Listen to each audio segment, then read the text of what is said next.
विखे पाटील यांनी शरद पवारांवरती जे विधान केलेलं आहे, कसं आपण पाहता त्या विधानांकडे? एकूणच त्यांनी पक्ष संपल्याचा आरोप केला आहे.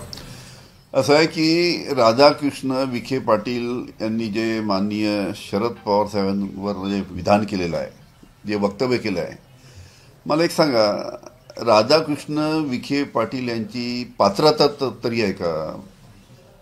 माननीय शरद पवार साहेबांवर टीका करायची त्यांची पात्रता आहे का? अरे, राधाकृष्ण विखे पाटील हे सत्तेसाठी नैतिकता, तत्व, निष्ठा गहाण करून भारतीय जनता पार्टीत गेलेले आहे.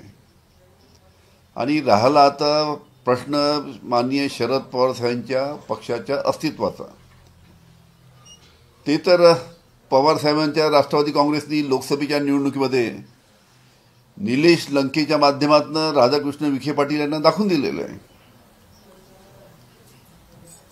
त्याच्यामुळे राधाकृष्ण विखे पाटलांनी आपली उंची ओळखायला पाहिजे, आपली पात्रता ओळखायला पाहिजे आणि मग टीका करायला पाहिजे.